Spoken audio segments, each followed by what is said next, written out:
हर coaching centre में आप सभी बच्चों का स्वागत है। आज के क्लास में हम लोग मैथ क्लास 10 के अंतर्गत क्षेत्रमिति के अंतर्गत जो है प्रमुख सूत्रों और उनके गुणों के बारे में विस्तार से जानकारी प्राप्त करेंगे। आप लोगों से रिक्वेस्ट है कि जो अभी तक जो है सब्सक्राइब नहीं कर सके हैं वह कृपया करके हमारे चैनल को सब्सक्राइब कर दीजिए ताकि वीडियो डालने पर सबसे पहले आपके पास पहुंच सके। परीक्षा बहुत नजदीक है बच्चों, इसलिए ध्यान से आप लोग देखिए। इसके बाद जो है आप अपने कॉपी पर नोट कीजिए। तो आज हम लोग जो है सबसे पहले घनाभ, आज की क्लास में खासकर हम लोग घनाभ, घन, बेलन, गोला और शंकु के छिन्नक आदि के बारे में जो है विस्तार से जानकारी प्राप्त करेंगे। तो सबसे पहले हम लोग जो है घनाभ, जिसको क्यूबॉइड बोलते हैं, इसके बारे में सबसे पहले हम लोग जो है जानकारी प्राप्त करेंगे। घनाभ किसे कहा जाता है?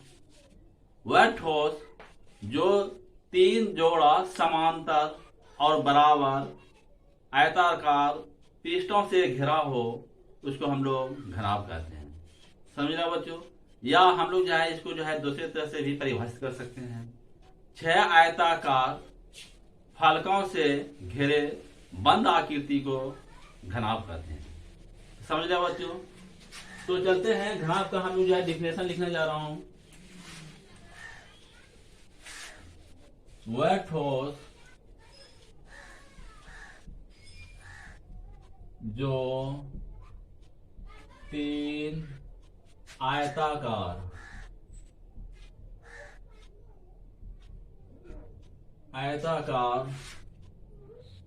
फलकों, तीन आयताकार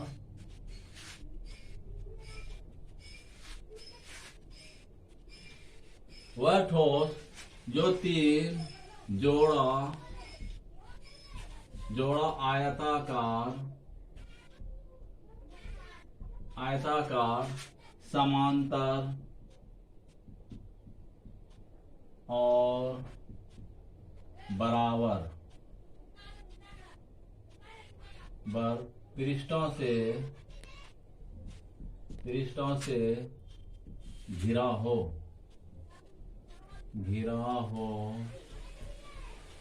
उसे हम आयत घनाभ कहते हैं।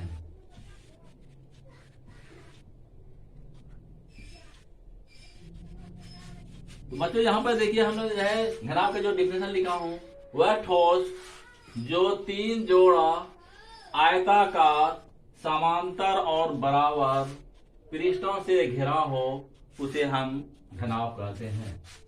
घनाभ का जो है हम लोग जो है बच्चों सबसे पहले एक फिगर बनाते हैं।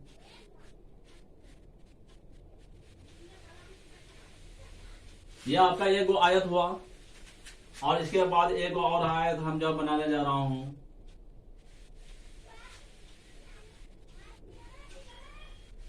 यह 2 आयत हुआ। यह दोनों आयत जो है आपस में जो है बराबर है। अब देखिए हम क्या करने जा रहा हूं, इसको इससे मिला दिया और इसको भी जो है इससे मिला दिया। समझ रहे हैं बच्चों? और इसको भी यहां से मिला दिया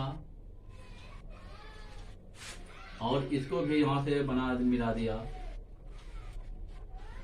तो यह जो है आपका जो नक्शा बना है यह आपका घनाभ का नक्शा है। इसको हम इस तरह नाम रखता हूं A B C D E F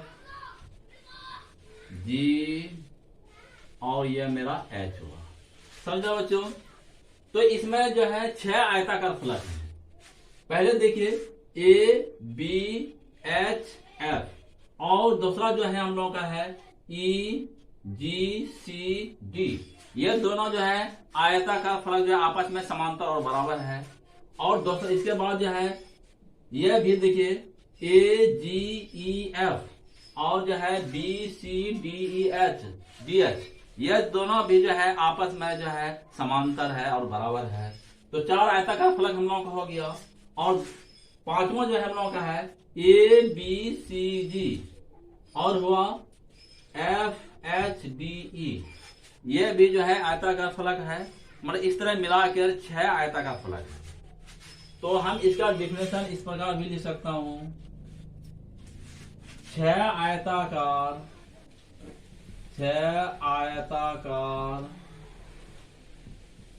फलकों से 6 आयताकार फलकों से घिरे बंद आकृति को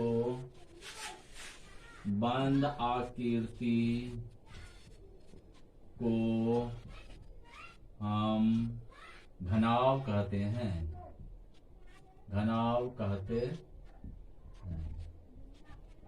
समझ लो बच्चों, 6 आयताकार फलकों से घिरे बंद आकृति को हम लोग क्या कहते हैं? तो ये घनाभ कहते हैं। अब हम लोग यह समझना है कि घनाभ में किनारों की संख्या कितने हैं।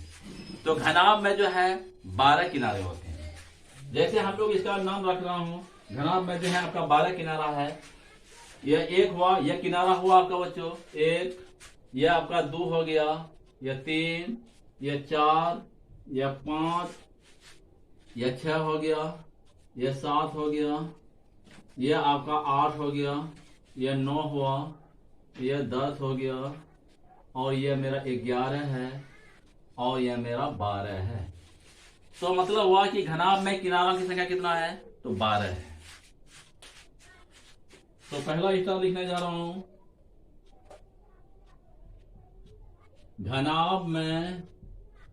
घनाभ में 6 आयताकार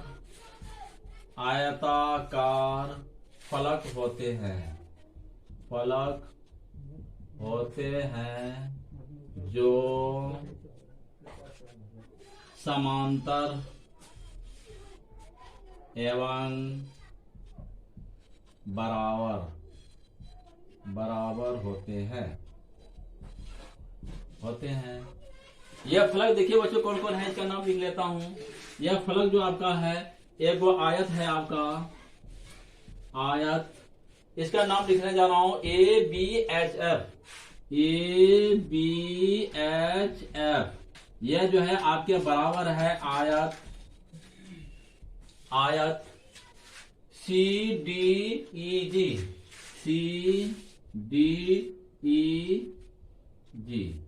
इस प्रकार ये एक जोड़ा हो गया हम लोगों का, ये दोनों आपस में समांतर और बराबर है। दूसरा जो है हम लोगों का है जोड़ा, इस तरफ का लेता हूं AGEF आयत AGEF, और यह बराबर है आयत, इधर का नाम लेता हूं BCDH। यह दूसरा जोड़ा हुआ, यह भी आपस में बराबर और समांतर है। तीसरा जोड़ा जो हम लोगों का है, यह नाम लिखने जा रहा हूं ABCG। ये आयत हुआ, आयत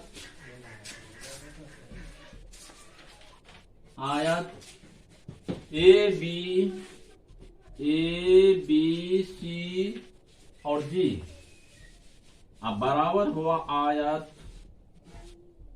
आयत, इस आयत का नाम ले लिखता हूं DEFH।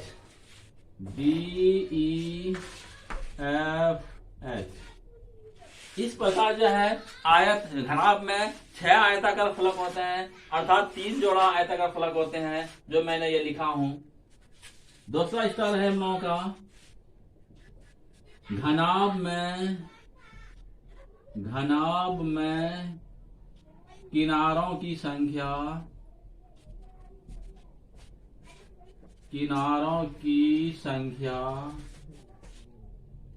बराबर 12 है। किनारों की संख्या कितना है बच्चों? तो 12 है। यह किनारा आपका कहलाता है, यह किनारा कहलाता है। तो ये आपका किनारा है, ये किनारा, ये इस तरह जो है हम लोग देखे अभी कि ये घनाभ में 12 किनारे होते हैं। दूसरा स्टार हम लोगों का, घनाभ में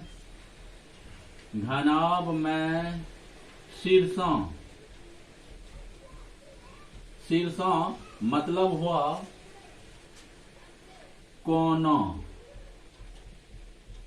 कोनों की संख्या संख्या कितना होता है बच्चों बताइए। तो शीर्ष जो आप समझते हैं यह जो है जैसे आपका यह हुआ यह शीर्ष कहलाता है, यह आपका शीर्ष है, यह आपका शीर्ष है। तो ये जो नौकलों जो आप देख रहे हैं यह शीर्ष है। इस तरह घनाभ में जो है आपका कितना शीर्ष है, तो 8 शीर्ष होते हैं। जैसे हुआ 1 2 3 4 5 6 7 और 8, कितना जो है शीर्षों की संख्या है, तो शीर्षों की संख्या 8 है। घनाभ में विकर्णों की संख्या विकर्णों की संख्या 4 है। घनाभ में विकर्ण की संख्या कितना है बच्चों बताइए, तो 4 है।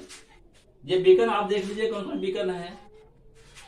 यहां से अगर इसको मिलाते हैं तो यह मेरा एक विकर्ण बन जाता है। फिर जो है ये हम यहां से डी को मिलाता हूं तो दूसरा विकर्ण हो जाता है। तीसरा विकर्ण हम लोगों का जो है आप जो है बी को जो है हम जो है यहाँ पर ई से मिला देता हूँ, यह विकर्ण हो जाता है, 3 हो जाता है। इसके बाद यहां से इसको जो है इसे सी से मिला देता हूं तो यह विकर्ण हो जाता है। तो कहने का मतलब हुआ कि घनाभ में विकर्णों की संख्या 4 है।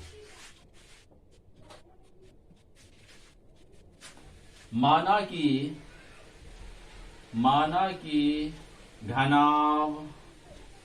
घनाभ की लंबाई बराबर एल। घनाभ की लंबाई क्या है, तो हमने एल माना। चौड़ाई बराबर एच, चौड़ाई बराबर बी। घनाभ की चौड़ाई क्या है, तो बी है। और ऊंचाई बराबर एच है।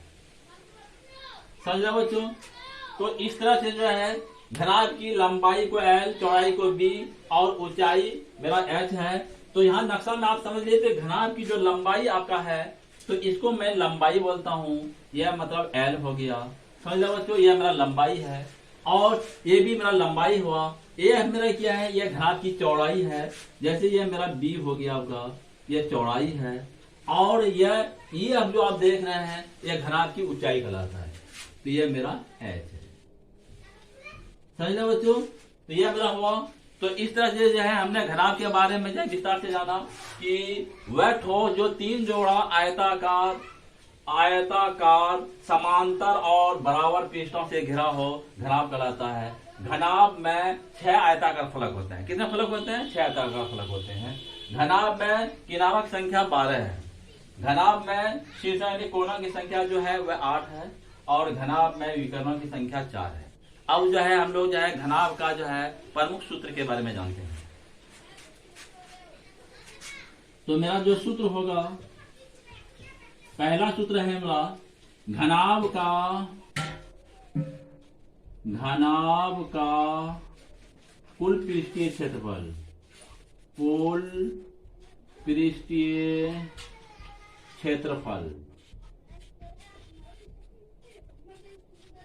घनाभ का कुल पृष्ठीय क्षेत्रफल क्या होता है, तो 2 into l b plus b h plus h L.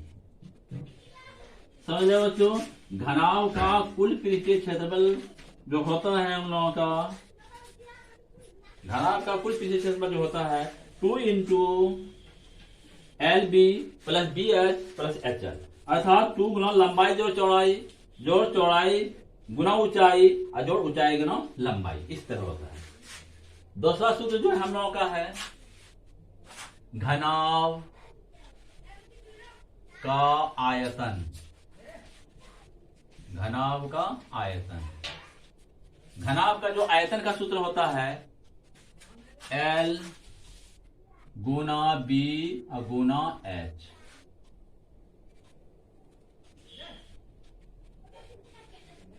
घनाभ का आयतन का क्या सूत्र होता है, एल स्क्वायर एल गुना बी गुना एच, अर्थात लंबाई गुना चौड़ाई गुना ऊंचाई।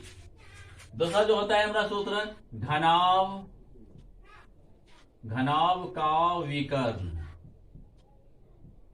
घनाभ का विकर्ण बराबर जो होता है L square plus B square plus H square पर रूट।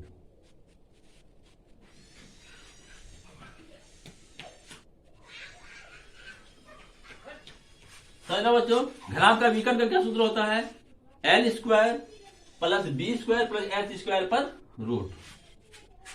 अगला सूत्र है हम लोगों का घनाभ, घनाभ का पार्श्व, पार्श्व पृष्ठीय, पृष्ठीय क्षेत्रफल। किसका सूत्र लिखने जा रहा हूं? घनाभ का पार्श्व पृष्ठीय क्षेत्रफल का सूत्र होता है 2 into L plus b, l plus B into h. समझा बच्चों? मतलब हुआ 2 इंटू लंबाई और चौड़ाई गुना ऊंचाई। इसको सूत्र हम लोग रहे हैं घनाभ का पार्श्व पृष्ठीय क्षेत्रफल 2 into L plus B into H.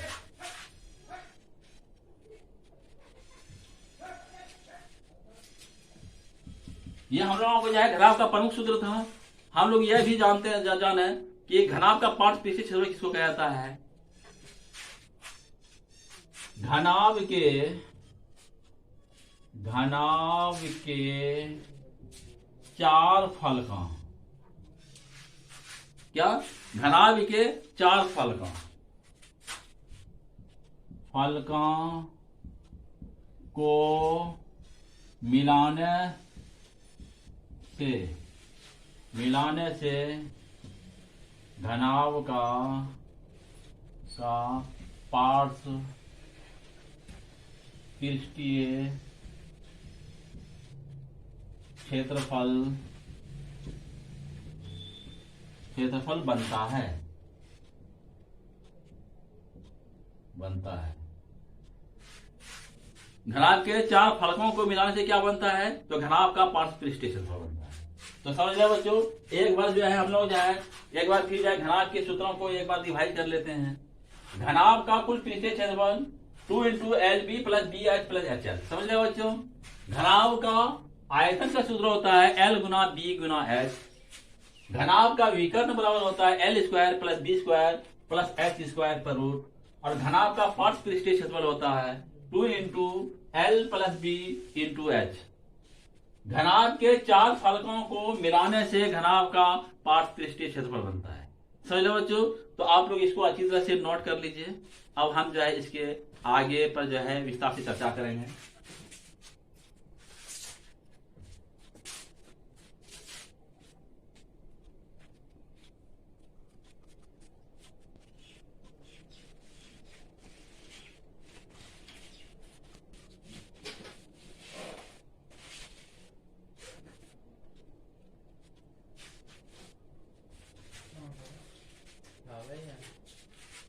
अब जो हम लोग जो है घन यानी क्यूब के बारे में जानकारी प्राप्त करेंगे। तो घन किसे कहा जाता है? वह घनाभ जिसकी लंबाई, चौड़ाई और ऊंचाई अर्थात गहराई तीनों समान हो, उसको हम लोग जो है घनाभ घन कहते हैं। तो क्या कहते हैं? तो हम लोग घन कहते हैं। तो इसका डिफिनेशन लिख रहा हूं बच्चों। वह घनाभ, वह घनाभ जिसकी लंबाई,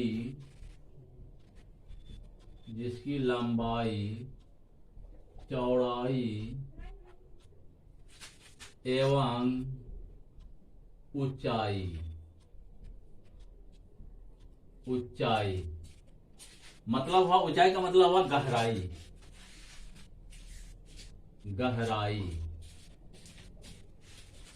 वह घनाभ जिसकी लंबाई, चौड़ाई एवं ऊंचाई मतलब गहराई तीनों समान हो,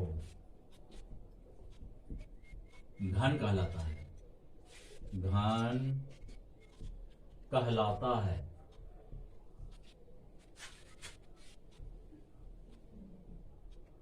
अर्थात L बराबर B बराबर H है। मतलब हुआ कि एल बी और एच तीनों सेम है, तो इसको हम लोग क्या कहेंगे, तो घन कहेंगे। तो हम लोग जो है घन का जो है फिगर बना रहा हूं, घन का फिगर बनाना जा रहा हूं बच्चों। यह जो है मैंने एक वर्ग ले लिया,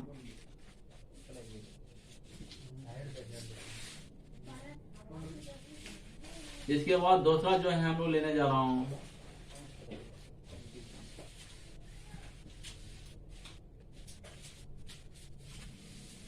इस तरह का मैंने लिया। अब जो है हम जो है ऐसा करता हूं, इसमें ये मिला रहा हूं, यह भी मिला दिया मैंने, और इसको भी मिला दिया, और यहां से इसको भी मिला दिया। समझ लो बच्चों, यह नक्शा जो मैंने बनाया है यह घन का नक्शा है।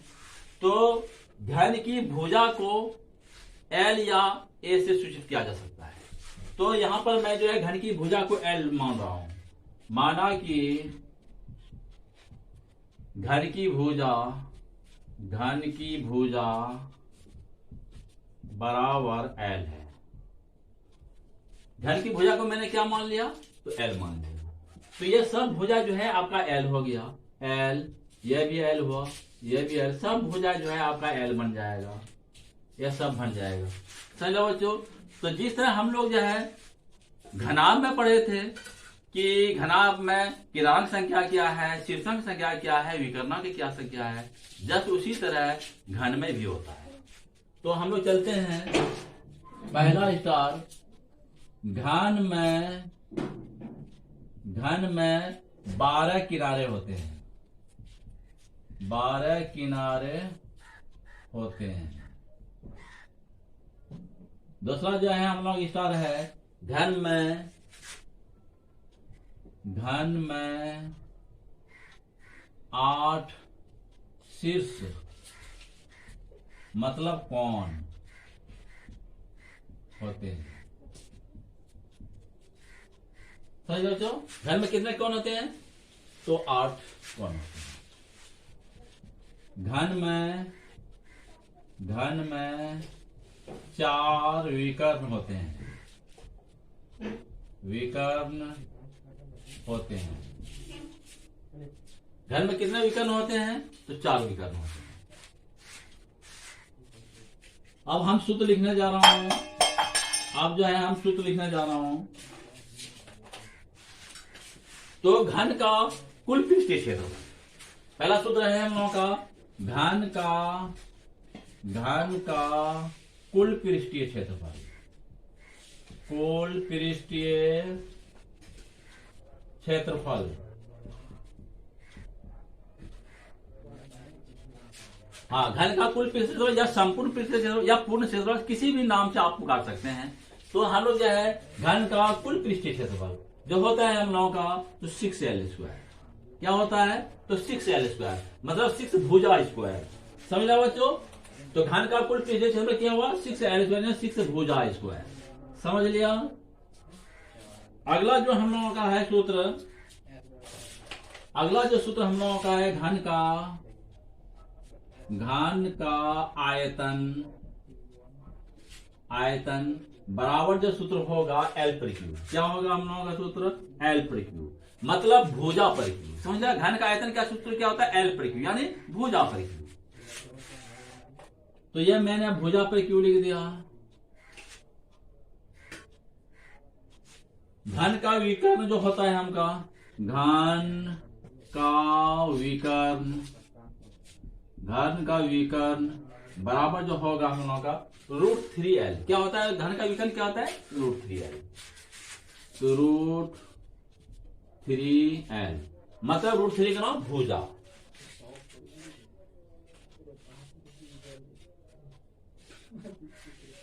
घन का पार्श्व पृष्ठीय क्षेत्रफल, घन का पार्श्व पृष्ठीय क्षेत्रफल बराबर जो होगा वह होता है 4l², यानी 4 भुजा स्क्वायर। तो 4l²।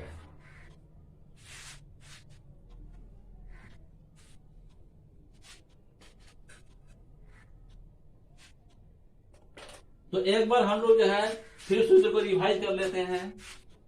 घन का कुल पृष्ठ क्षेत्रफल 6l स्क्वायर यानी 6 भुजा स्क्वायर। घन का आयतन का सूत्र होता है L पर क्यू यानी भुजा पर क्यू। घन का विकर्ण होता है √3l यानी √3 का भुजा। और घन का पार्श्व पृष्ठीय क्षेत्रफल 4l स्क्वायर यानी 4 भुजा स्क्वायर। जहां L घन की भुजा है, घन की भुजा है। समझ लो बच्चों, घन में जो है, घन में 12 किनारे हैं जो निम्न है। घन में जो है किनारा कितना है तो 12 है। वह किनारे जो है आपका निम्न है। इसका नाम रख रहा हूं ABCDEFG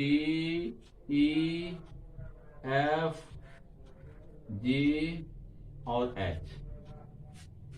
12 किनारे हैं तो यह आपका किनारा जो हुआ ABCDEFGFA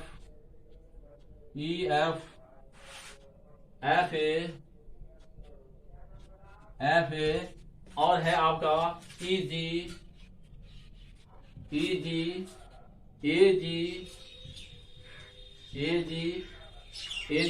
हुआ और AG हुआ। और इसके बाद जो है आपका FH और HD और GC 1 2 3 4 5 6 7 8 9 10 11 हो गया। और जो है आपका BH है। मतलब हुआ कि घन में जो है 12 किनारे हैं। घन में शीर्ष 8 हैं जो निम्न है। शीर्ष के बारे में समझ लेता हूं। A हो गया, B हो गया, C D E F G H 1 2 3 4 5 6 7 8। यह हो गया शीर्ष A B C D E F G और H। यह मेरा जो है विकर्ण है। तो बच्चों इस तरह जो है आप जो है घन के बारे में आप लोग विस्तार से समझ लिए। तो इसको आप लोग अच्छे से नोट कीजिए। अब हम जो है इससे आगे पर चर्चा करेंगे।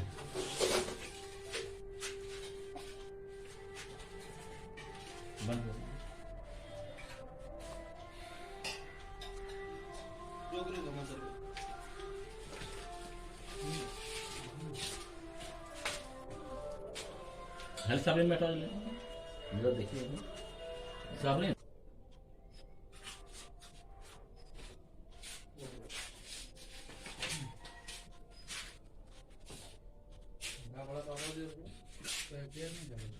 अब बच्चों हम लोग जो है लंबवृत्तीय बेलन, जिसको हम लोग जो है राइट सर्कुलर सिलेंडर, इसके बारे में जो है विस्तार से हम लोग जो है जानेंगे कि लंबवृत्तीय बेलन किसको कहा जाता है।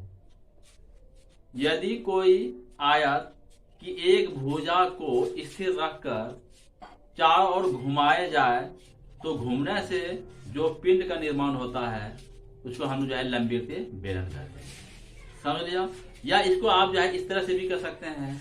यदि वृत्ताकार कागज के टुकड़ों को तह पर तह जमा करने से जिस आकृति का निर्माण होता है उसको हम लोग लंबवृत्तीय बेलन कहते हैं। समझ लो बच्चों। यदि किसी आयत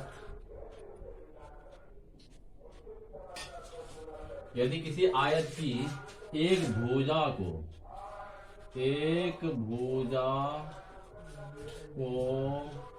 स्थिर रखकर चारों ओर घुमाया जाए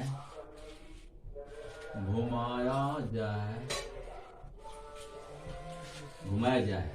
घूमने से जिस पिंड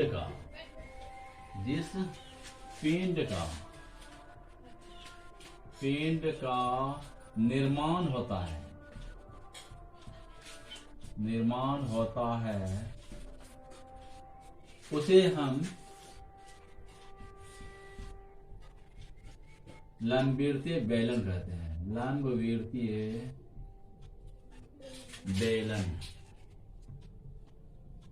बेलन कहते हैं। क्या लिखा बच्चों यहाँ पर देखिए, यदि किसी आयत की एक भुजा को स्थिर रखकर चारों ओर घुमाया जाए, घूमने से जिस पिंड का निर्माण होता है उसे हम लंबवृत्तीय बेलन कहते हैं। या इसका जो है डिफिनेशन हम इस प्रकार भी लिखते हैं, यदि वृत्ताकार कागज के टुकड़ों को तह पर तह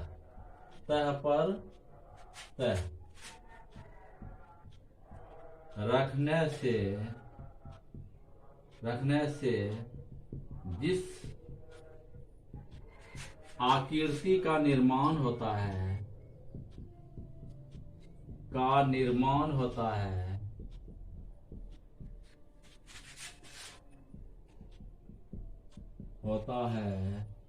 उसे हम लंबवृत्तीय बेलन कहते हैं।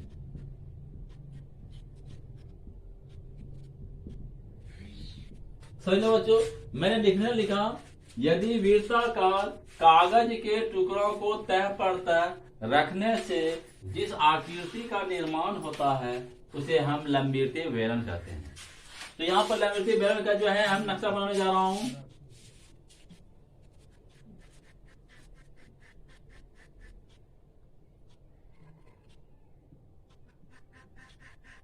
यह नक्शा जो मैंने बनाया है यह लंबवृत्तीय बेलन का है। इसमें जो है दो वृत्ताकार जो सतह है, ये आप जो देख रहे हैं ये एक वृत्ताकार सतह, ये एक वृत्ताकार सतह है, और इसमें जो है एक वक्र सतह है। इसका नाम जो है वक्र सतह है। इसको हम लोग बोलते हैं वक्र सतह। और इसका जो है नाम है वृत्ताकार सतह।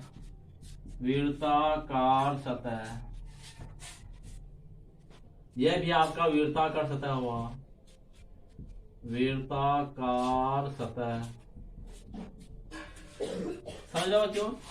तो बेलन में दो वृत्ताकार सतह होती है और एक वक्र सतह होती है। समझ लो बच्चों? तो बेलन में सतहों की संख्या कितनी है? तो 3 है, 2 वृत्ताकार सतह और एक वक्र सतह। यह दोनों वृत्ताकार सतह और वक्र सतह मिलकर बेलन का पूर्ण पृष्ठ का क्षेत्रफल कहलाता है। समझ लिया? अगर हम जो है इसको अगर ऐसा कर दिया जाए और इसको ऐसे कर दिया जाए तो यह हमारा जो है बेलन की ऊंचाई कहलाता है। यह हमारा जो है क्या है? यह बेलन की ऊंचाई है। और यह जो आप देख रहे हैं इसको हम लोग बेलन की त्रिज्या इसका नाम रखते हैं। यह बेलन की त्रिज्या है, मतलब आर हुआ। यह बेलन की त्रिज्या है। तो दूसरा जो है हम लोग ऐसा करते हैं कि बेलन होने के लिए सबसे पहले इसको इस तरह हम समझते हैं, अगर वृत्ताकार कागज के टुकड़े को अगर इस तरह तह पर तह अगर जमा रखा जाए, तह पर तह इस तरह हम जो है वृत्ताकार कागज के टुकड़े को ऐसे हम रख रहे हैं। इस तरह हमारे वृत्ताकार कागज के टुकड़े को अगर तह पर तह रखा जाए और यह जो है आपका इस तरह का जो अगर निर्माण होता है, इस तरह का निर्माण होता है अगर ये,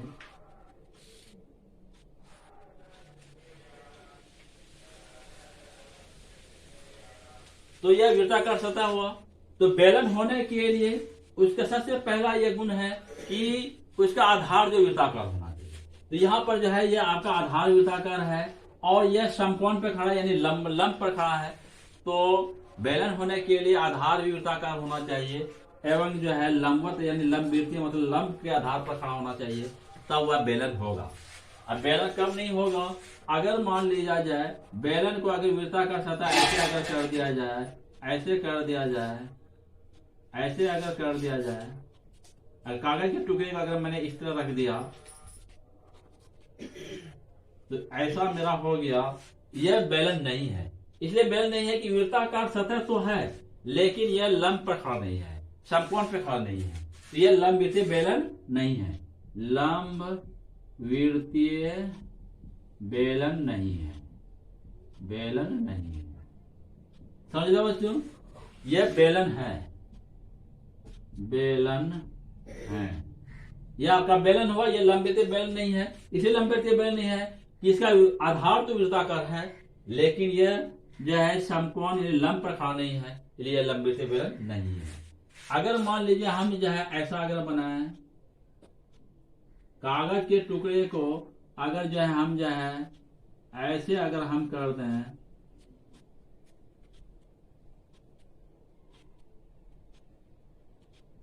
या कागज के टुकड़े को मैं ऐसे रख रहा हूं,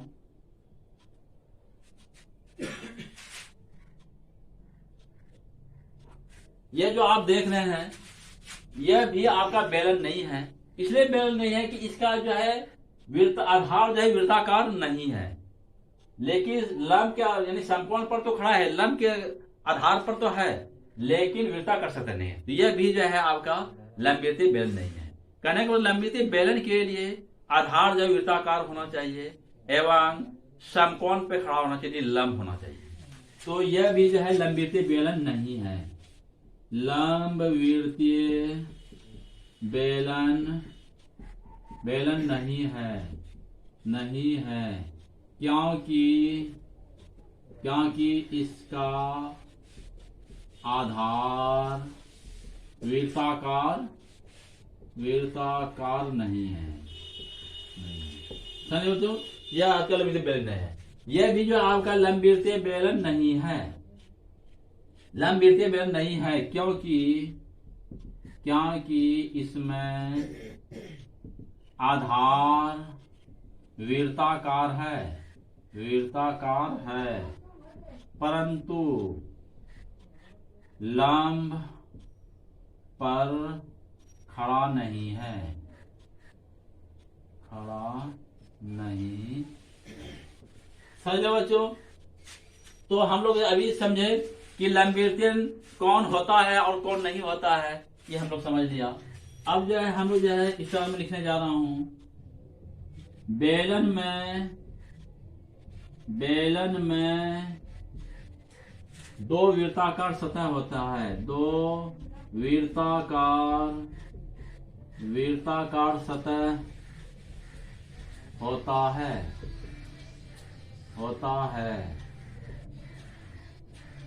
जो आपस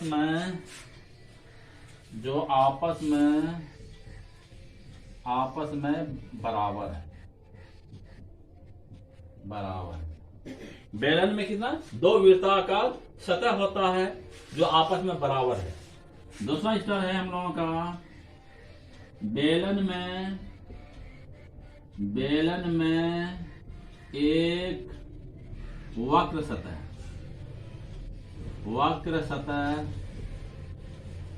होता है।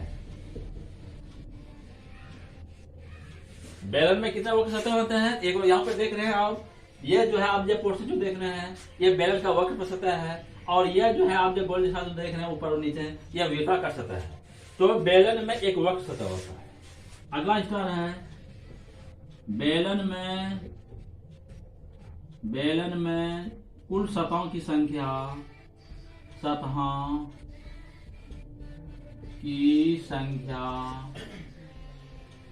बराबर 3 है। बेलन में कुल सतहों की संख्या कितना है, 3 है। तो यहां पर माना कि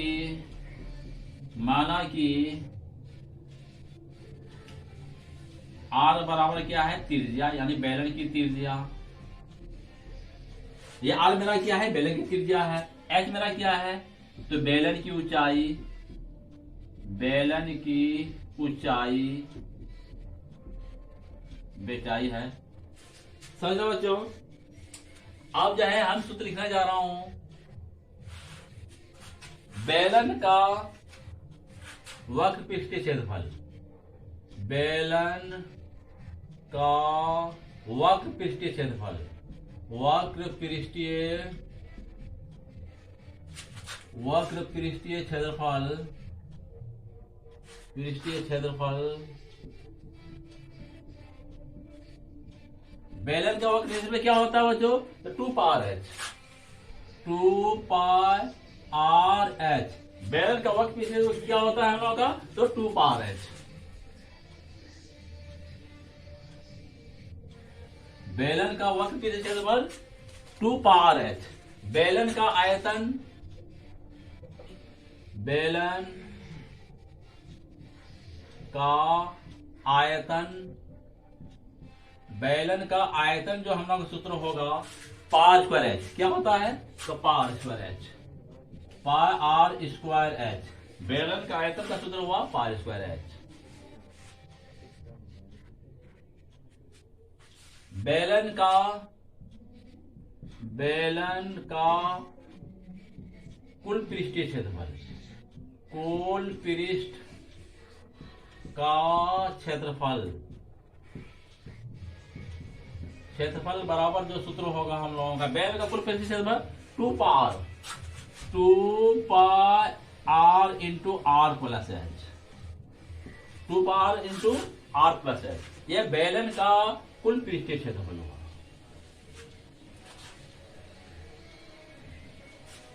बेलन का कुल पृष्ठ का क्षेत्रफल क्या हो गया, 2 पार इंटू आर प्लस एच।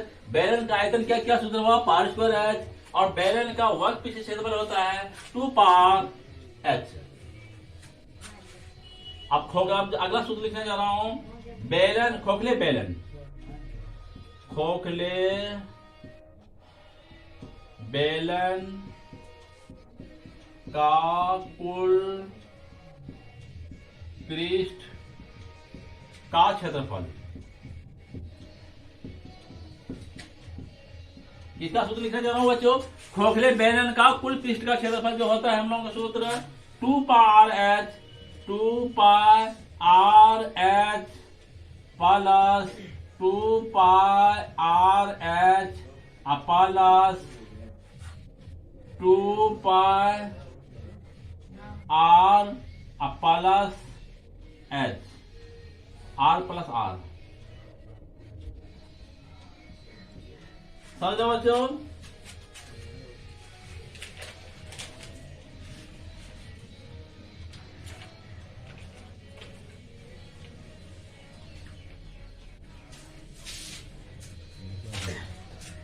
तो हम लोग बच्चों यहां पर जो लिखा, खोखले बेलन का कुल पृष्ठ का क्षेत्रफल 2 पार एच प्लस 2 पार एच प्लस 2 पार, यहां पे जो होगा हम लोगों का r square minus are square. यह हुआ बच्चों हम लोगों का जो है खोखले बेलन का यह कुल पृष्ठ का क्षेत्रफल। यहां पर जो है कैपिटल और स्मॉल और है। यहां जो है हम लोगों का आर जो है बाह्य त्रिज्या है और छोटी आर जो है वह आंतरिक त्रिज्या है। तो खोखले बेलन का जो है हम जो है इसका जो है नक्शा बनाने जा रहा हूं बच्चों। खोखला बेलन का जो नक्शा होगा हम लोगों का,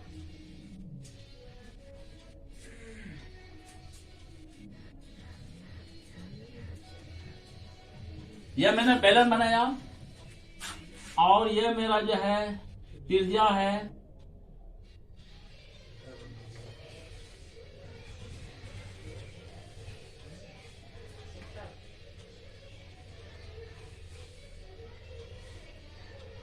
और ये जो है हम लोगों का यह हो गया आपका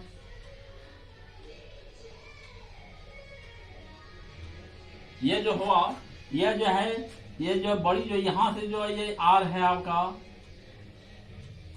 यह जो है आपका स्मॉल आर कैपिटल आर हो गया। और यह मेरा जो है यह छोटे आर मेरा हो गया आपका, यह जो हुआ आपका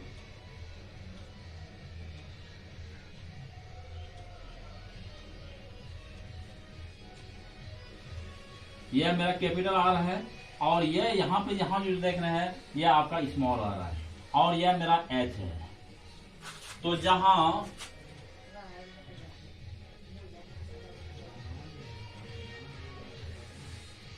हो गया आपका आर बराबर बाह्य त्रिज्या,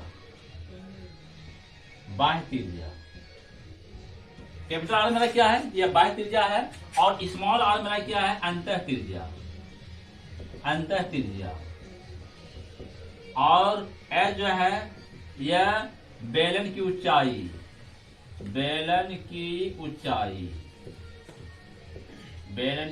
है। तो एक बार फिर हम लोग डिवाइड कर लेते हैं। लंबी मैंने किसी को कहता है एक, यदि किसी आयत की एक भुजा को स्थिर रखकर चारों ओर घुमाया जाए, घुमाने से जिस पिंड का निर्माण होता है उसे हम लंबवृत्तीय बेलन कहते हैं। या इसका डिफरेंस इस प्रकार लिखा मैंने, यदि वृत्ताकार कागज के टुकड़ों को तह पर तह रखने से जिस आकृति का निर्माण होता है उसे हम लंबवृत्तीय बेलन कहते हैं। ये जो आप देख रहे हैं यह वृत्ताकार सतह है, यह मेरा वक्र सतह है। बेलन में दो वृत्ताकार सतह होता है जो आपस में बराबर है। बेलन में एक वक्र सतह होता है, और बेलन में कुल सतहों की संख्या कितना है, 3 है। आज पे सूत्र देखिए, यहाँ पे इंपॉर्टेंट सूत्र यहाँ पे है, बेलन का वक्र पृष्ठीय क्षेत्रफल जो होता है वह 2 पार एच।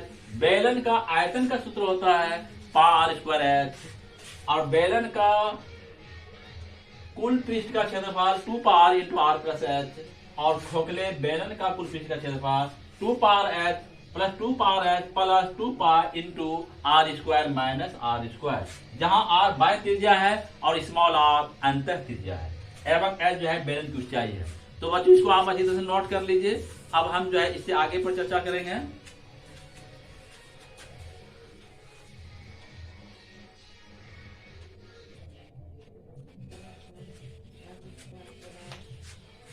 अब हम लोग जो है लंबवृत्तीय शंकु किसके बारे में पढ़ना है, तो लंबवृत्तीय शंकु जिसको हम लोग इंग्लिश में राइट सर्कुलर कॉन के नाम से जानते हैं। तो लंबवृत्तीय शंकु किसको कहा जाता है, यदि कोई समकोण त्रिभुज अपने स्थिर लंब के चारों ओर घूमकर जिस पिंड का निर्माण करता है उसे हम लंबवृत्तीय शंकु कहते हैं। समझ बच्चों, फिर एक बार डिफरेंस समझ लीजिए। यदि कोई समकोण त्रिभुज अपने स्थिर लंब के चारों ओर घूमकर जिस पिंड का निर्माण करता है उसे लंबवृत्तीय शंकु कहते हैं। यदि कोई समकोण त्रिभुज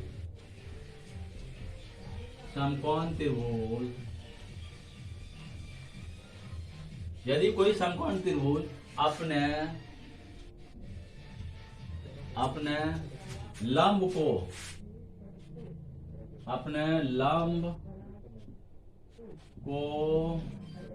स्थिर रखकर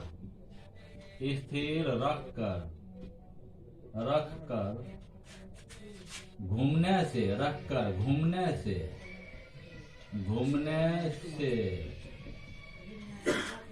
जिस पिंड का निर्माण होता है,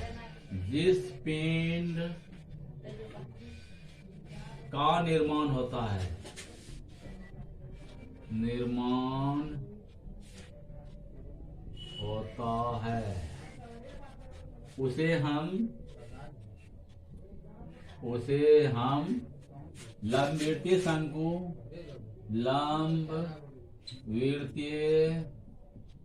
शंकु कहते हैं। समझ लो बच्चों, यदि कोई समकोण त्रिभुज अपने लंब को स्थिर रखकर घूमने से या घुमाने से जिस पिंड का निर्माण होता है उसे हम लंबवृत्तीय शंकु कहते हैं। लंबवृत्तीय शंकु का यहां पर हम नक्शा बनाने जा रहा हूं बच्चों। ये जो नक्शा मैंने बनाया है यह आपका लंबवृत्तीय शंकु हुआ, और इसमें जो है मैंने ऐसा किया है और ये मैंने किया है। तो यहां पर जो है ये जो है आपका जो है शंकु का जो है त्रिज्या है, इसको मैं आर से सूचित करता हूं, आर है। यह शंकु की ऊंचाई है, इसको एच में कहूंगा। और यह जो आप देख रहे हैं यह जो है आपका एल, मतलब शंकु की तिर्यक ऊंचाई। और यह मेरा ए है, मान लीजिए इसका नाम ए रख देता हूं। अगर ये पोर्शन को अगर बढ़ा दिया जाए, अगर इस पोर्शन को अगर बढ़ा दिया जाए तो ये शंकु का व्यास हो जाएगा। तो यह ओ हो गया, यह ए हुआ, यह बी, और यह मेरा सी हो गया। तो यहां पर देखिए ओ सी जो है मेरा ये शंकु की त्रिज्या है, या बी सी मेरा जो है ये शंकु का व्यास है, और ओ ये जो आप देख रहे हैं ये शंकु की ऊंचाई है, और ए सी जो आप देख रहे हैं ये जो है शंकु की तिर्यक ऊंचाई, जिसको हम लोग एल से सूचित करते हैं। और ये आपका 90 डिग्री का कोण यहाँ पे बन रहा है। तो इस तरह ए और सी एक समकोण त्रिभुज बन जाता है। तो समकोण त्रिभुज में जो है ये मेरा कर्ण है, एक तरह से ये मेरा लंब है और ये मेरा आधार है। इस लंब को स्थिर रख के अगर पकड़ के घुमाया जाए तो जिस पिंड का निर्माण होता है वही लंबवृत्तीय शंकु कहलाता है। समझ बच्चों? तो एक नक्शा और मैं बनाने जा रहा हूं, जरा ध्यान दीजिएगा। यह नक्शा मैंने बनाया,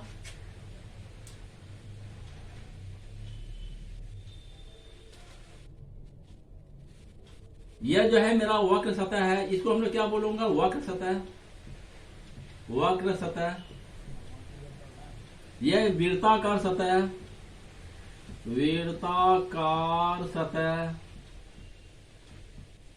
और यह भी जो है आपका वक्र सतह है, आपका वक्र सतह, वक्र सतह। और यह जो है आप देख रहे हैं यह जो है आपका शंकु का कोण कहलाता है। तो शंकु में कितना कोण होता है या कोणों की संख्या कितना है? तो शंकु में केवल एक कोण होता है, वह ये जो है आप देख रहे हैं यह शंकु का कोण कहलाता है, शीर्ष कहलाता है। और जो है शंकु में 2 वक्र सतह है और एक वृत्ताकार सतह है। तो यानी शंकु में कुल सतहों की संख्या 3 है। तो यहां पर मैं स्टार में लिख रहा हूं शंकु में केवल एक शीर्ष होता है। शंकु में कितना शीर्ष होते हैं? तो केवल एक शीर्ष होते हैं। दूसरा स्तर है शंकु में एक वृत्ताकार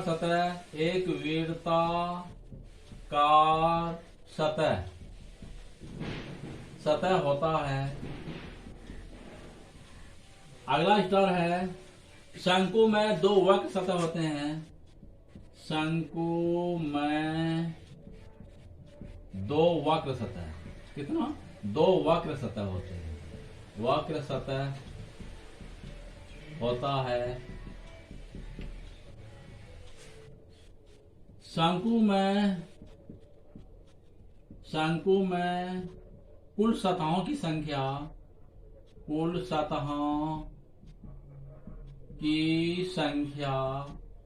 बराबर 3 है। शंकु में कितना सतह है? 3 सतह है, 2 वक्र सतह और एक वृत्ताकार सतह। तीनों मिला ये जो है आपस में तीनों मिलके 3 सतह का निर्माण होता है। तो शंकु में केवल एक शीर्ष होता है, शीर्ष यानी कोण होता है। शंकु में एक वृत्ताकार सतह होता है। शंकु में 2 वक्र सतह है। कितने वक्र सतह होते हैं? तो 2 वक्र सतह होता है। शंकु में कुल सतहों की संख्या 3 है। शंकु में कुल सतहों की संख्या कितना है बच्चों? तो 3 है। तो यहां पर हम देखता हूं, यहां पर आर जो है शंकु की त्रिज्या, शंकु की त्रिज्या है। आर मेरा क्या है बच्चों? तो शंकु की त्रिज्या है। और एच मेरा क्या है? तो शंकु की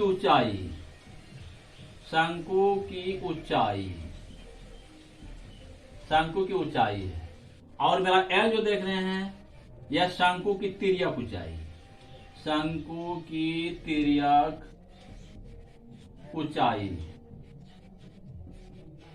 यह शंकु की तिर्यक ऊंचाई। समझ लो बच्चों। तो अब हम जो है सूत्र लिखने जा रहा हूं,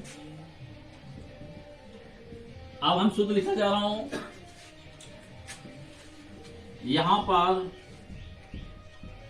यहां पर ओसी मेरा क्या है, ओसी बराबर आर, मतलब त्रिज्या।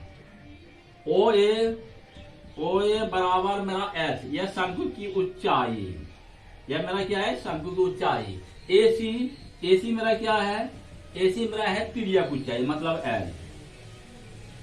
यहां तक समझ में आ गया। अब जो है थोड़ा सा हम सूत्र की तरफ चलते हैं। अगर मान लीजिए मैंने एक समकोण त्रिभुज जो आपका नक्शा जो बना है उसके आधार पर मैं एक सूत्र निकालने जा रहा हूं।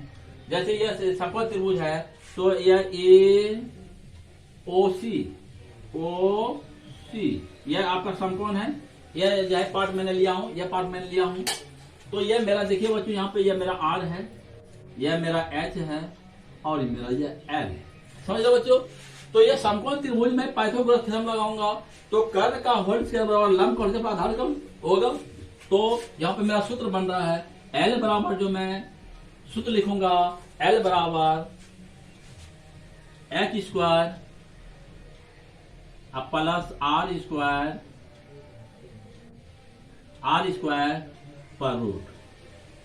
यह सूत्र हम लोगों का बहुत इंपॉर्टेंट सूत्र हुआ। यह है एल बराबर में क्या सूत्र लगाऊंगा, h square plus r square पर रूट। अब चलता हूं शंकु का वक्र पृष्ठ का क्षेत्रफल, शंकु का वक्र पृष्ठ का क्षेत्रफल क्या होता है बच्चों, शंकु के वक्र पृष्ठ का क्षेत्रफल सूत्र होता है पाई आर एल।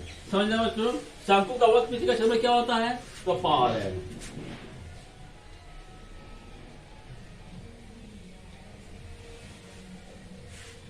शंकु का कुल पृष्ठ का क्षेत्रफल, शंकु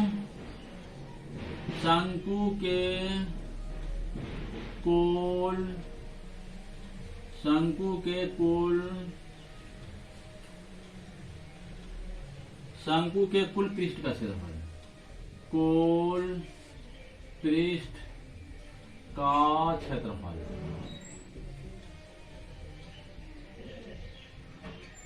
शंकु के कुल पृष्ठ का क्षेत्रफल क्या होता है बच्चों, तो pi R into L plus R. क्या सूत्र याद रखूंगा, शंकु के कुल पृष्ठ का क्षेत्रफल pi R into L plus are.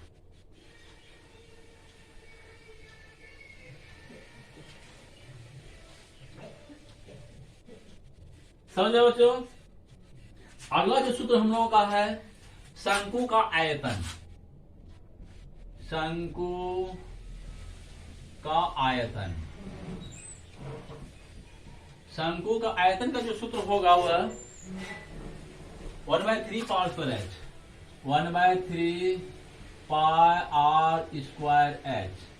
शंकु का आयतन का सूत्र क्या होता है, तो 1/3 पावर स्क्वायर एच।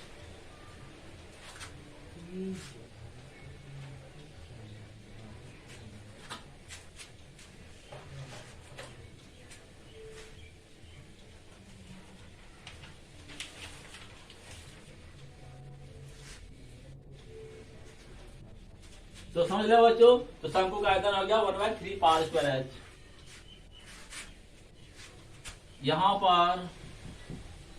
यहां पर आर बराबर क्या है, शंकु की त्रिज्या, एच शंकु की ऊंचाई, और एल जो है आपका शंकु की तिर्यक ऊंचाई। समझ लो बच्चों। तो हम जो है ये समकोण त्रिभुज अभी मैंने बनाया था, इसमें हम लोग जो है ओ ए ओ सी ए ओ सी, ये आपका 90 डिग्री हो गया। यह मेरा आर है, यह मेरा एच है और यह मेरा एल है। इस तरह का था ना। तो समकोण त्रिभुज एओसी में कोण एओसी बराबर 90 डिग्री, इसीलिए पाइथागोरस परिमेय से एल बराबर इसको लगाऊंगा, एल बराबर h square plus r square पर रूट। यह सूत्र हम लोग एल बराबर में सूत्र क्या लगाऊंगा बच्चों, h square plus r square पर रूट, यह सूत्र लगाऊंगा। या एच बराबर जो मैं सूत्र लगाऊंगा तो l square minus are square पर रूट, और आर बराबर जो सूत्र लगाऊंगा तो l square minus h square पर रूट। इस तरह का मैं सूत्र लगाऊंगा। एच बराबर क्या सूत्र होगा, तो l square minus are square पर रूट, और यह मेरा सूत्र हो गया आपका। तो एक बार हम लोग फिर रिवाइज कर लेते हैं। शंकु में एक शीर्ष हो यानी एक कोण होता है, शंकु में एक वृत्ताकार सतह होता है, शंकु में 2 वक्र सतह होता है, शंकु में कुल सतहों की संख्या 3 है, शंकु एल बराबर h square plus r square root, शंकु का वक्र पृष्ठ का क्षेत्रफल पार एल, और जो है शंकु का कुल पृष्ठ का क्षेत्रफल pi r into L plus r. और यहाँ पर देखिए शंकु का आयतन बराबर 1/3 पार स्क्वायर एच, और जो है एल बराबर एच स्क्वायर पर आर स्क्वायर पर रूट, और एच बराबर क्या होगा तो l square minus are square पर रूट, और आर बराबर क्या हो गया तो l square minus h square. तो बच्चों इसको जो है आप लोग अच्छी तरह से नोट कर लीजिए। आज के क्लास में हम लोग जो है क्षेत्रमिति के अंतर्गत घनाभ, घन, बेलन और शंकु के बारे में विस्तार से पढ़ा और उनके सूत्रों को भी अच्छी तरह से हम लोग समझे। तो आप लोग अच्छी तरह से याद कर लीजिए, क्योंकि एग्जाम बहुत नजदीक है और हमको यकीन है कि आप लोग 100 में 100 नंबर जरूर ला लेंगे। तो बच्चों आप लोग अच्छी तरह से मेहनत कीजिए और देश का भी नाम कीजिए, ताकि भारत जो है एक विकसित राष्ट्र बन सके। तो बच्चों आज का क्लास यहीं पर समाप्त करते हैं।